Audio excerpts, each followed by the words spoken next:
Jean Lassalle hautagaia izanen da diputatu kargua berreskuratzeko. Beskoitzeko herri hauteskundeetan bigarren itzulia egin beharko dute igandean xehetasunak berehala. Hauek beraz berehala aipatuko ditugunak, aktualitatea eta erreportaiak beti bezala Ipar Euskal Herrian gaindi ongi etorri eta arratsaldeon dendeneri hemendik Urruñatik.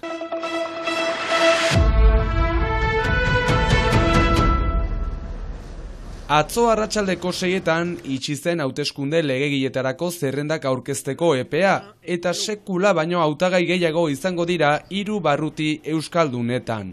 9 bikote izango dira 6. barrutian, 10 zerrenda Angelu, Baiona, Hiriburu, Bidaxune eta Bastidartzen dituen 5. barrutian, eta barnealdeko 4. barruti Eusko Bearnesean 6 hautagai orotara. Azken honetan, Anik Tundai, 2022ko hauteskunde legegileetan gehiengoaren hautagai izan zenak ez aurkeztea erabaki du. Ohar batean adierazi duenez, 4. kantonamenduko beste hautagai zentrista batzuei konkurrentzia ez egiteko xedea duela esan du, eta beraz, Macronistek ez dute barruti horretan hautagairik izango. Gogoratu duela 2 urte diputatu izatetik 100 baina gutxiagora geratu zela. Aldiz, 2022ko presidentzialetan eta urtengo Europar hauteskundeetan hautagai izan den Jean Lassallek oraingoan diputatu izateko saiakera egingo du. Duela 2 urte bere anaiak egin zuen modura. Jean Lassalle berak 20 urtez izan zuen kargua berreskuratu nahi du horrela. Zerrendak jada onartuta eta ofizial direnez, kanpaina betean sartu gara gaur ekainaren 30ko lehen itzulira bitartean.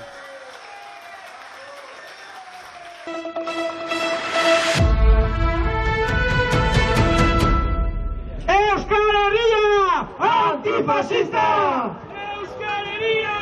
Antifascista! 3.700 pertsona elkartu dira Baionan batasun nazionalari ez errateko. Hainbat sindikatuk deituta, mobilizazioa antolatu dute larunbatean bizitako larrialdi soziala salatzeko. Sindikatuek demokrazia arriskuan dagoela deitoratu dute.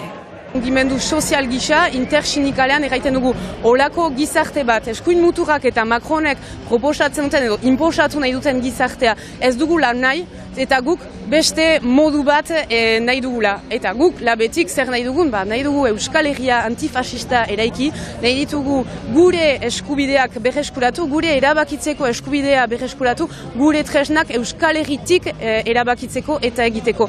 Eskuin muturra boterera heltzea saiesteko jauzi demokratiko eta sozialaren beharra nabarmendu dute.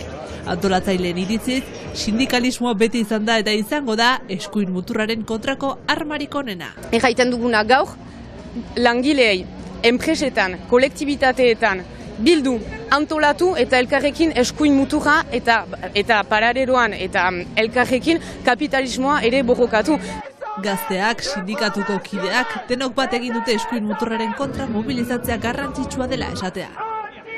Hortan baita eskuin muturrari jardokizia eta erakustia hemen girela eta ideia guztiak ez direla haizu eta ez dela posible hunekin lan segizia eta ian jendeak egiazki kontzientziatzen diren egin duten afruskeriaz.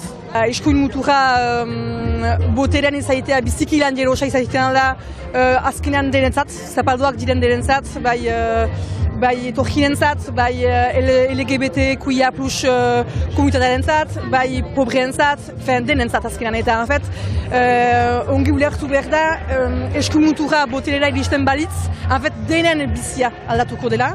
Eta hori zinela uzi. 2008 urtean, azken urteetan izan diren aintzinean guztiekin, feminismo munduan, ezkertiak munduan eta guzti, ezin dugu hori utzi, ezin ezkoa. Gazte honek dio funtseskoa dela gazteak ere mobilizatzea. Haien baloreak batasuna eta elkartasuna izanki, gazten eskubideen aurka bozkatzen dutenen kontra joan behar dela dio. C'est important de mobiliser les jeunes à voter contre l'extrême droite, qui eux votent à l'Assemblée nationale contre nos droits aussi. Frantziako legebiltzarrerako hauteskundeetako hautagaiak ere presente izan dira manifestazioan. Hala nola, 6. hautesbarrutiko Fronte Popularreko hautagaiak diren Pello Dufo eta Magiegi. Harrigarria da baita Ipar Euskal Herriuntan ere ze emaitza atera duten. Orduan momentu historikoa da, txarra, baina historikoa. Eta horren parean beraz ezkerreko alderdiek bat egin dute, baina ez bakarrik alderdiak, sindikatuak ere bai, denek bultzatu dute, beste egoera bat proposatzeko, beste gizarte bat proposatzeko, eta esperantza berriz sortzeko. Arratsaldean alda mugimenduak deituta Patxa plazan elkartu dira herritarrak. Mobilizazioaren bidez, azpimarratu nahi izan dute, Batasun Nazionala etxebizitza eskubidearen suntsatzailea izan daitekeela.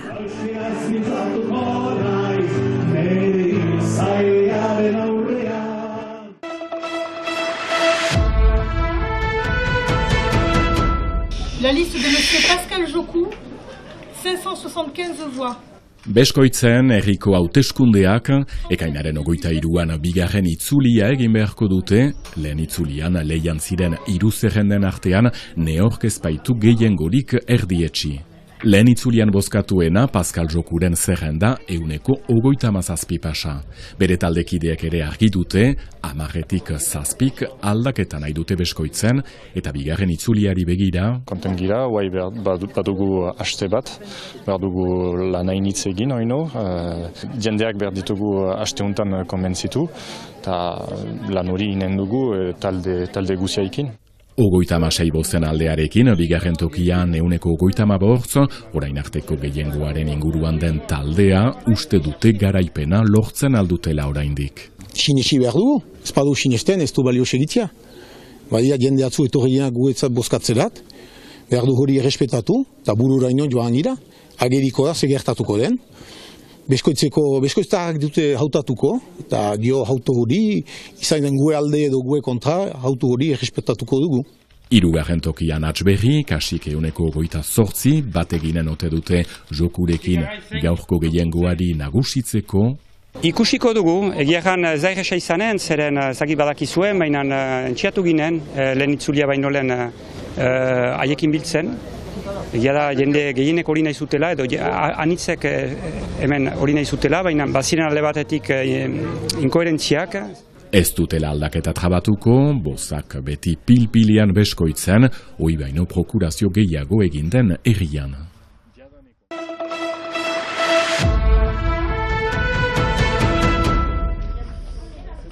Bortzi gandez segidan bozkatzea, ezen sekula nolakorik ikusi.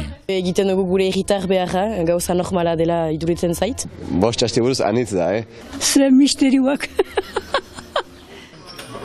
Joan den igandeko Europako hauteskundeen ondotik, orain Beskoitzeko 2274 bozka emaileek alkate berria izendatu behar dute. Eta ni ustez gure behar gara bozkatzea, denek perute bozkatu. Dena historio eta deusez. Lehen bozka egina dut eta ageriko beste itzuli bat badean edo... Bortz hauteskunde jarraian ezoiko lantzama. Nahi ginuke demo honekin joitea beste numein, hemen gira, inindu usai amazala. Hortako hautatia gira. Azpiegitura berezia behar ere. Herriko langileek itentuzte hori hortzialetan dena preparatzen. Eta hemen, Europa eta udalaren ondotik hauteskunde gehiago, Errepublikako presidenteak legebiltzarra desegin duenez, Baionaldeko diputatu berria izendatu beharko dute, ekainaren 30 eta uztailaren 7. Ikusiko. Berdugu egin eta gaur egun garrantzitsua da bozkatzera joitea. Igandez igande abstentzioa emendatuko ote den erantzuna uztailaren 7.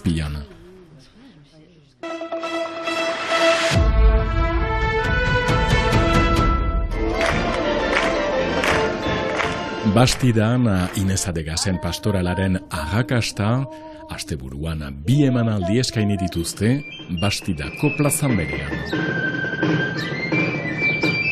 Eta jendea ere etorri da, hori zoragarria da, 1000 lekuak salduak izan dira, tinki gira eta gainera denbora edera dugu. Zer eskatu gehiago, Inez Adegasen pertsonaia horren aintzineratera maiteko eta ikusteko ere zen horritaraino bere historioa gaurko historioa ere den. Jazarpena emazten kontra, Pantxika Urrutik zuzendu duen pastoralean, idazlea ere pozik ez baita egun guzizolako proiektuan parte hartzen. Ez da egun guzitzen eta jadanik xantzatut bigarrena dutala. Lehena zen Eskandrai elkartearekin Baionan egin ginuena gerezien denbora, duela 10 urte justu, eta esperientzia hau errepikatzeak plazer handia eman daut, eta ere denbora berean responsabilitate handia zen, eta baitziren idatziko plak talde kide bakoitzarentzat. Ne horretzedin kanpo senditu. Eta gisa hontan Gaskoierak ere toki zabala izan du. Taillou est un grand aunu de poder portar linguagem do país naquela obra maia e o primeiro mundial da Copa das Bombas Tapau.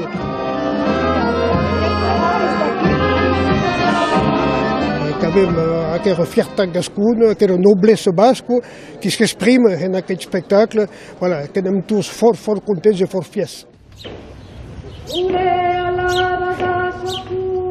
Badu bi urte, gauza hunkigarri eta azkar bat bizitzen dugula, zenta hemen Sarnego eskualde honetan badira 7 herri bildu direnak, eta azken urtean bildu dira 15 igande oso batez, elgarrekin bazkaldu dira errepikak egiteko, eta hori ere, dut pastoralaren antzerki mota horren ondorio honetarik bat da hori, elkartasun hori, jendetasun hori, eta zerbait elgarrekin egiteko ahalmen hori.